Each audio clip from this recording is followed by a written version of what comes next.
Hola a todos. Eh, en esta ocasión voy a hablar de tres aspectos que tienen que ver con ya la última parte del curso. El primero es la demostración del lema del bombeo para lenguajes libres de contexto. Vamos a platicar de este lema. Ya vimos una versión para lenguajes regulares, ahora vamos a ver otra versión parecida para lenguajes libres de contexto. Vamos a ver su demostración y enseguida un ejemplo usando este lema para demostrar que un lenguaje no es libre de contexto. Vamos a usar la forma contrapositiva de dicho lema. Va a haber una interacción, una partida con un adversario, de manera muy similar a como se hizo en los lenguajes regulares. Y por último vamos a ver ejemplo de máquinas de Turing. Bueno, el lema del bombeo.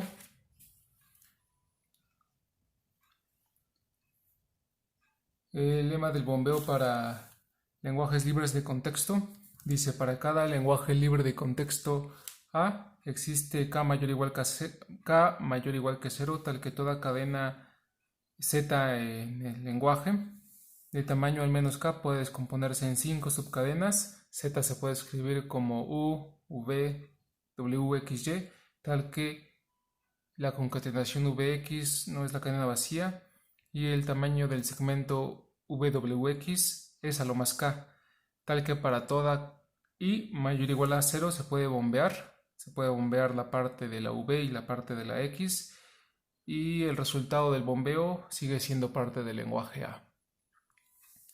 ¿Cuál es la idea? La idea principal para la demostración es que para una gramática en forma normal de Chomsky, un árbol de derivación para una cadena larga debe tener un camino largo. Recuerden la forma normal de Chomsky.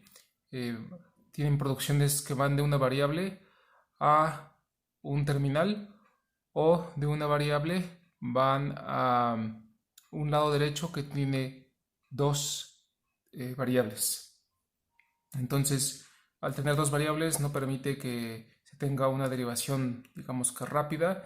Digamos que esta limitante hace que el árbol no sea tan amplio, pero sí sea profundo.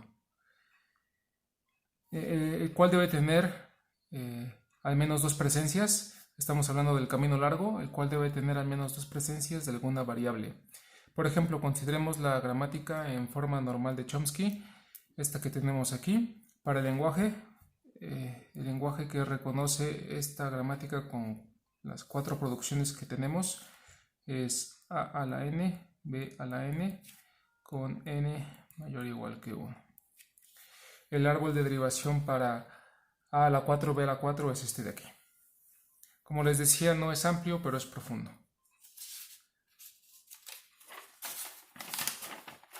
Lo que vamos a hacer ahora es que el árbol de derivación anterior vamos a ir perpetuando las ramas, las vamos a ir extendiendo de este modo. Aquí terminaba la rama, aquí tenemos ya la hoja, pero lo que hice es continuar con la hoja hasta la mayor profundidad. Esta es nuestra cadena Z, A a la 4, B a la 4. Tenemos aquí una nota en una nube. El número de símbolos en cada nivel es a lo más el doble de los del nivel anterior, como en un árbol binario. Este no es un árbol binario, por eso pongo a lo más. Así tenemos a lo más un símbolo en el nivel 0, 2 en el nivel 1, 2 a la i en el nivel i. Si deseamos tener al menos 2 a la n símbolos en el nivel inferior, el árbol debe tener una profundidad al menos n. La profundidad del árbol es, tomamos la rama más larga y contamos el número de aristas. Recuerden, un árbol es una gráfica tiene aristas y vértices. La profundidad de un árbol es, tomamos la rama más larga y contamos el número de aristas. El árbol debe tener una profundidad de al menos n para tener al menos 2 a la n símbolos en el nivel inferior, es decir, debe tener al menos n más 1 niveles. Entonces tengan presente esta distinción entre niveles, profundidad, aristas y vértices. Ahora sí, esta es la idea previa. Vamos a la demostración del lema del bombeo. Tomamos una gramática G en forma normal de Chomsky para nuestro lenguaje A libre de contexto. Tomamos K. Hay un valor de K que lo dice el lema del bombeo. Esa K es 2 a la n más 1. Ya estamos dando un valor específico de la K. La n es el número de variables de la gramática. Supongamos que tenemos una cadena Z en el lenguaje cuya longitud es al menos K. Como lo dice la nube que vimos arriba, cualquier árbol de derivación para Z debe tener al menos profundidad n más 1. Considera el camino más largo en el árbol, el cual debe tener longitud al menos n más 1. Su longitud es el número de aristas. ¿Cuántos nodos hay? Con lo cual hay n más 2 nodos en el camino al menos. Recordemos que el último nodo, la hoja, es una variable. Así debe contener al menos n más 1 variables. Espero que este razonamiento esté claro. Si no, pueden regresar el video y volverlo a repasar.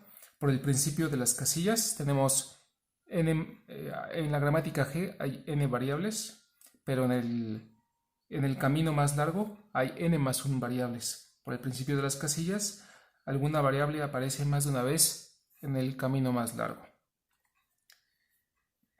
Tomemos el primer par de presencias de la misma variable a lo largo del camino, recorriéndolo de arriba hacia abajo. En nuestro ejemplo que estamos usando para hacer más didáctico la demostración, el camino más largo es este que está en verde. Lo que vamos a hacer es tomar el primer par de presencias de la misma variable a lo largo del camino, haciendo un recorrido de abajo hacia arriba. Entonces, de abajo hacia arriba, aquí tenemos la variable b, tenemos la variable s, la variable c y la variable s otra vez. Entonces aquí están las dos presencias que estábamos buscando.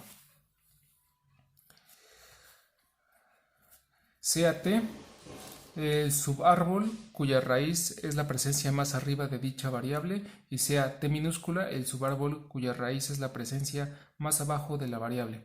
En nuestro ejemplo, este es T mayúscula, este es T minúscula, salen de nuestro árbol que aquí tenemos. Este de aquí, T mayúscula, este más pequeño, T minúscula, que es justo lo que tengo aquí. ¿Sí?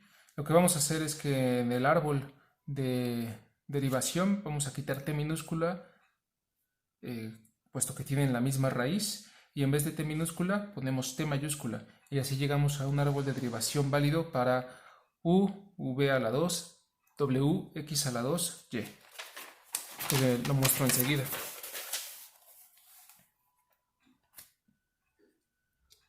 Este es el árbol para U, V a la 2, W, X a la 2, Y. Sale del árbol de derivación original. Aquí ya tenemos justamente pues un bombeo. Esto es A la 5, B a la 5. Este es el árbol de derivación, es válido. Es posible repetir, quitar T minúscula y reemplazarlo por T cualquier número de veces. En este nuevo árbol de derivación podemos quitar este subárbol que es T minúscula y podemos volver a poner T mayúscula, llegando así a un árbol de derivación válido para U, V a la I, W, X a la I, Y, para toda I mayor o igual a 1. Incluso podemos quitar a T del árbol original y reemplazarlo por T minúscula para llegar a un árbol de derivación para U, V a la 0, W, X a la 0, Y, que no es más que U, W, Y, que está aquí. Es este de aquí. Como se pueden fijar, aquí ya no está el árbol grandote que era T mayúscula. En vez de poner T mayúscula, como T mayúscula y T minúscula tienen la misma raíz, quité T mayúscula y puse en su lugar T minúscula. Eso es el árbol para U, V a la 0, W, X a la 0, Y. Como los pares de variables en el camino más largo están a diferentes niveles, Vx es distinto del vacío. Como están a diferentes niveles, entonces el que está a un nivel más arriba, de las dos presencias de las variables que encontramos, la que está más arriba a fuerzas va a generar algún terminal. Por eso la concatenación Vx es distinta del vacío. Como tomamos el camino más largo en el árbol, la profundidad del subárbol que tiene raíz la presencia más arriba de la variable repetida es a lo más n más 1. Es decir, la segunda presencia de la variable repetida, si estamos buscando en este recorrido de abajo hacia arriba en el camino más largo, la variable repetida es a lo más la raíz. Si vamos buscando por ese camino más largo, la segunda presencia, en el caso más extremo, es la raíz del árbol de derivación original. Por lo tanto, no puede tener más de 2 al n más 1k terminales. Luego, la porción que genera dicho subárbol, ¿qué porción de la cadena es la que genera este subárbol T mayúscula? Es Vwx, es menor o igual a k.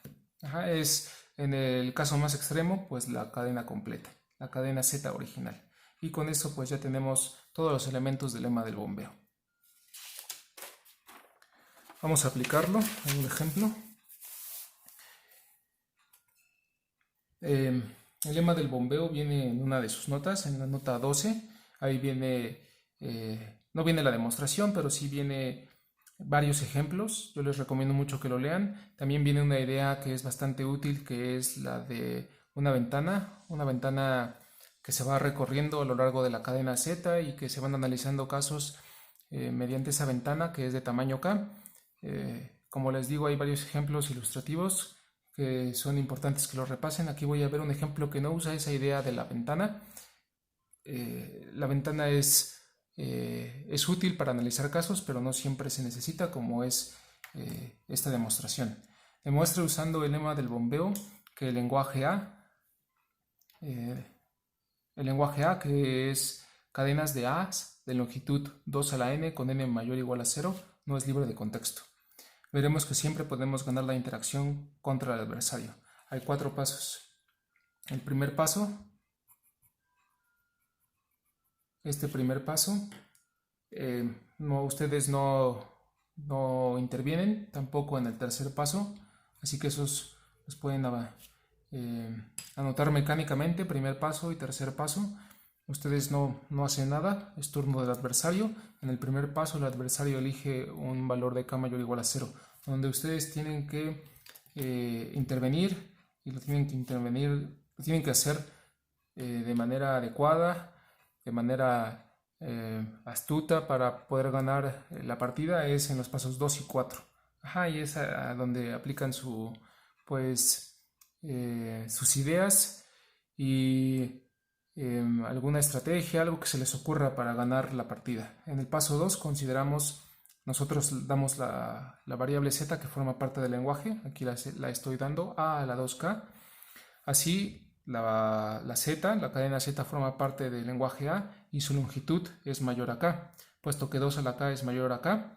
Como se ve en esta nube, aquí dibujé en naranja está la identidad, que es la función f de k igual a k, y en este color, que es como un café, vemos a la exponencial 2 a la k. Obviamente la exponente le gana a la identidad, por eso se cumple esta desigualdad. El tercer paso es la descomposición que le da el adversario. No sabemos qué descomposición es. En 5 cadenas sabemos que se cumplen estas dos condiciones, donde nosotros volvemos a intervenir y tenemos que terminar la partida con un valor de i que nos haga ganar esta interacción, de tal manera que al bombear con i lo que resulte no forme parte del lenguaje. Yo estoy aquí proponiendo i igual a 2. Buscamos buscamos argumentar que justamente al bombear con 2 el resultado no está en el lenguaje A. Muy bien, entonces hay que ver que las condiciones de la descomposición, la concatenación Vx es mayor a 0, se tiene entonces que esta cadena bombeada tiene la longitud original, pero como Vx es mayor a 0 y se está bombeando con 2, no solamente tiene la longitud, es al menos, no es al menos, es estrictamente, la cadena bombeada es estrictamente mayor que 2 a la k, porque lo que estamos bombeando, la V, la X, no es vacío, estamos bombeando y estamos agregando algo, por eso el tamaño de la cadena bombeada es mayor que 2 a la k. También sabemos otra condición, VWX, este segmento tiene tamaño a lo más k. Tenemos que al bombear con 2, la cadena que resulta, que es esta de aquí, es más grande en k unidades a lo más. En el caso en el que ocupamos justamente el tamaño k para este segmento de la cadena Z, entonces a la hora de bombear pues le estamos metiendo o lo estamos agrandando en k en el caso extremo, digamos. Entonces la cadena bombeada es menor o igual que el tamaño original que tenía, que es 2 a la k, más k, que es en lo que se puede engrandecer en el caso más extremo. A lo más le podemos engrandecer la cadena original en k unidades. Entonces tenemos que la cadena bombeada es menor o igual que 2 a la k más k. Volvemos a esta nubecita y vemos que k es menor que 2 a la k. Entonces este es menor que este. De aquí sí se tiene esta desigualdad. Vemos que estamos sumando dos elementos, o los dos sumandos son los mismos. Entonces esto es 2 veces 2 a la k. Y esto es por leyes de los exponentes 2 a la k más 1. Aquí llegamos con este punto y este otro punto. Llegamos a que hemos ensanguchado el tamaño de nuestra cadena bombeada. Es mayor que 2 a la k por este argumento, pero también es menor que 2 a la k más 1. La longitud de la cadena bombeada no es potencia de 2, puesto que justamente está entre 2 a la k y 2k más 1. No puede ser entonces potencia de 2. Recordemos que estamos tomando los exponentes enteros, entonces no hay manera de que la longitud pueda escribirse como 2 a la n, y al no tener esa posibilidad, la cadena bombeada pues no forma parte del lenguaje A. Hemos exhibido una estrategia ganadora por el lema del bombeo: A no es libre del contexto. Entonces aquí tenemos los 4 pasos. Mecánicamente hagan los pasos 1 y 3. Los pasos 2 y 4 es donde ustedes intervienen y lo tienen que hacer de manera bien hecha, considerando bien en el paso 2, considerando una cadena que les va a ayudar para que en el paso 4 ustedes ganen, y tienen que argumentarlo de manera correcta y se les tiene que ocurrir. A veces no es tan sencillo, pero pues con la práctica, ocupando herramientas como una gráfica o un análisis de casos, sale. Y bueno, tengo aquí un ejemplo de máquina de Turing determinista. Vamos a considerar el lenguaje 0 a la n, 1 a la n, con n mayor o igual que 1. La máquina de Turing tiene 7 elementos. Esto ya es la nota 13, que también les recomiendo mucho que la lean. La máquina de Turing, como lo decía la profesora Elisa Viso, es como un rollo de papel infinito, y cada cuadrito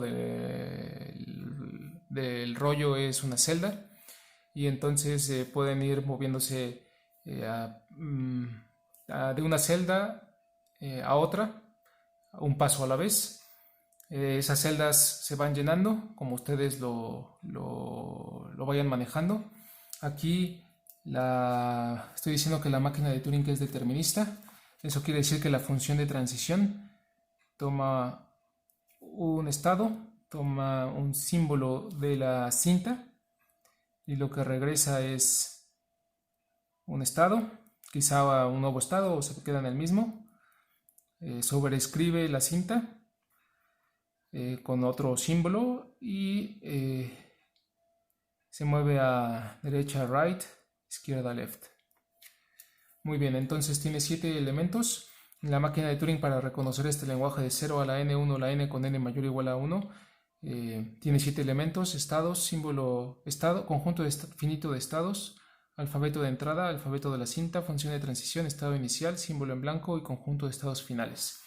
Vamos a requerir de 5 estados. El alfabeto de entrada es binario. Estos son los elementos de la cinta y el estado final es Q4. Aquí están las transiciones.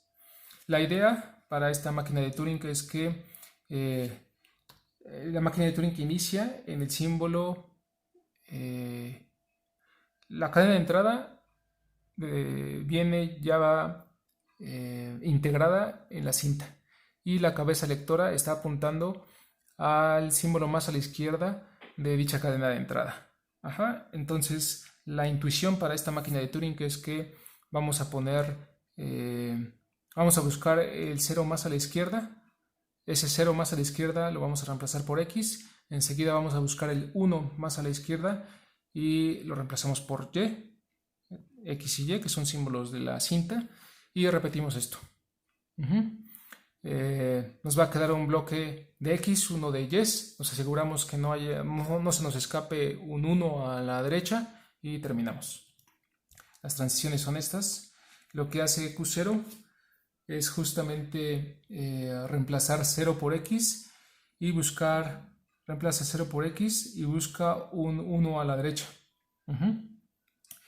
Pero si a la hora de buscar ese 1 se topa con una Y, entonces ya acabamos de analizar los ceros y vamos a pasar al estado Q3, que va a ser un barrido final para asegurarse que todo esté en orden.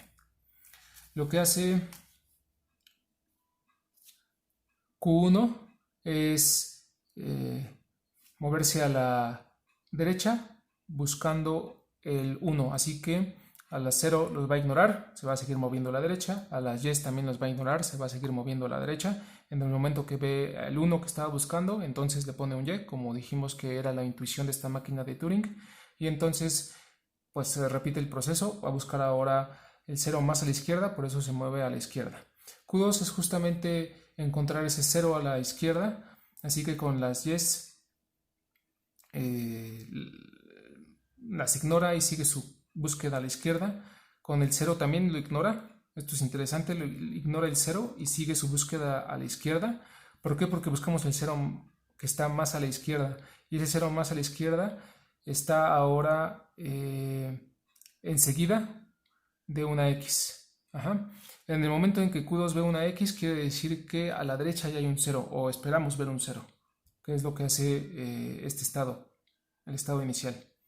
Entonces Q2 lo que hizo es moverse a la izquierda, ignorando ceros y Y's hasta encontrar la X.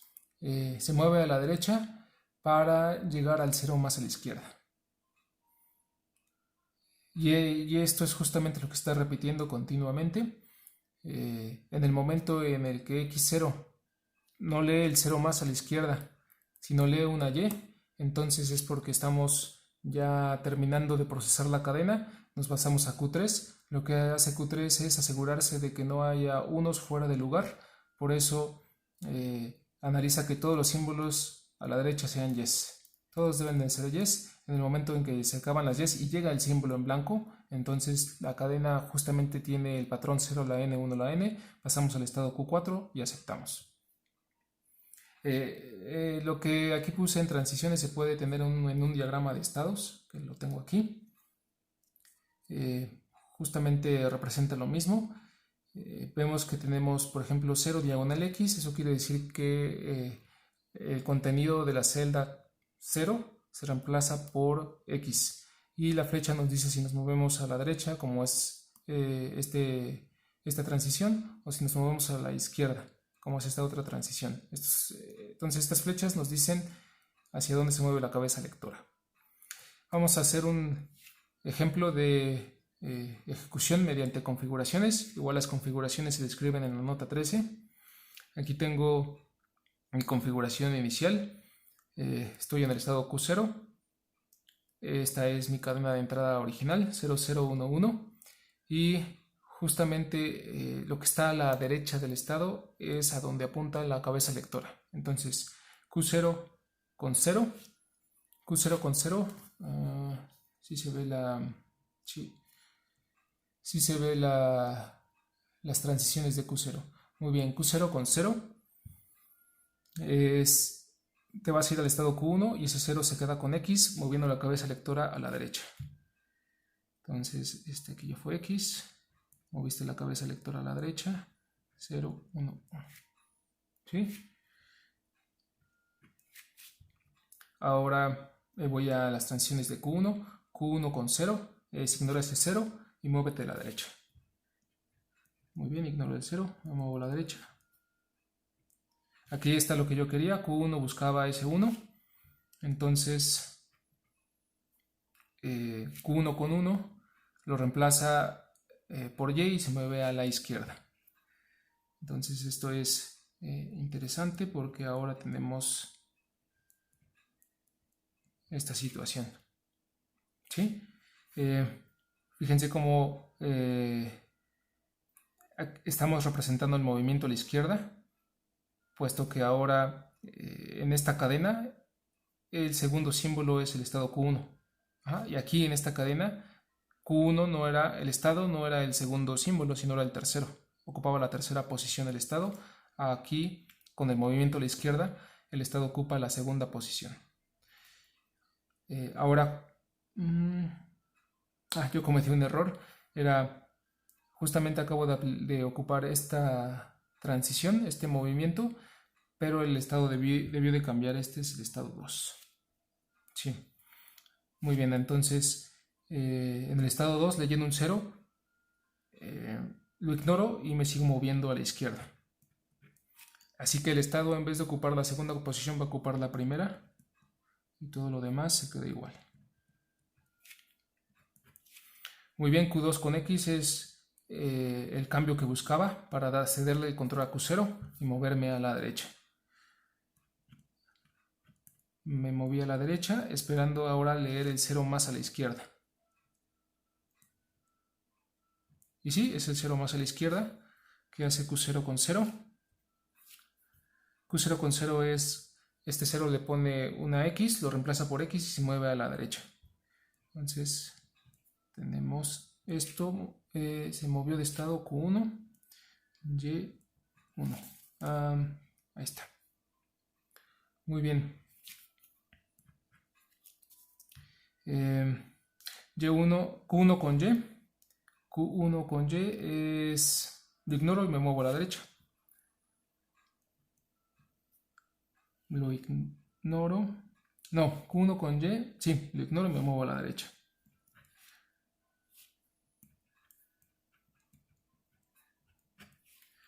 Q1 con 1 es lo que estaba buscando Q1. Reemplaza el 1 por Y. Se mueve al estado Q2, cambia de estado a Q2 y ahora empieza su camino de regreso a la izquierda. Entonces aquí tenemos X, Q2, Y, Y. Q2 con Y, me sigo moviendo a la izquierda. Q2. Muy bien. Q2 con X, le cedo el control a Q0 y me muevo a la derecha. Le cedo el control a Q0 y me muevo a la derecha. Espero que quede claro cómo se representa el movimiento de la cabeza lectora al mover el estado de posición. Aquí estaba en la segunda posición, aquí se movió a la derecha y ahora está en la tercera posición del estado. Q0 con Y es la señal que me dice que ya terminé de procesar el bloque de ceros. Tengo que asegurarme que no se me escape ningún 1 a la derecha y entonces paso al estado Q3 con un movimiento a la derecha.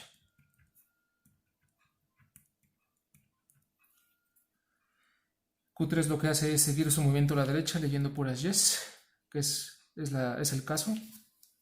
Es el caso.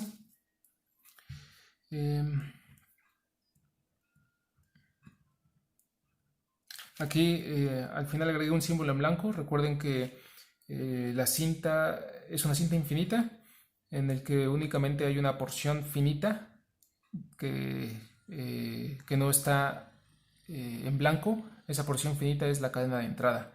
El resto de la cinta está en blanco, con símbolos en blanco. Por eso puse este símbolo en blanco al final. Y ya sabemos que Q3 con el símbolo en blanco es Q4, que es el estado final. Q4. Y ya terminé. Si gustan poner aquí pues otro símbolo en blanco, no pasa nada. Ya con esto es la última configuración. Es una configuración de aceptación porque llegué al estado final. Muy bien, entonces vamos a terminar con un ejemplo más de máquina de Turing.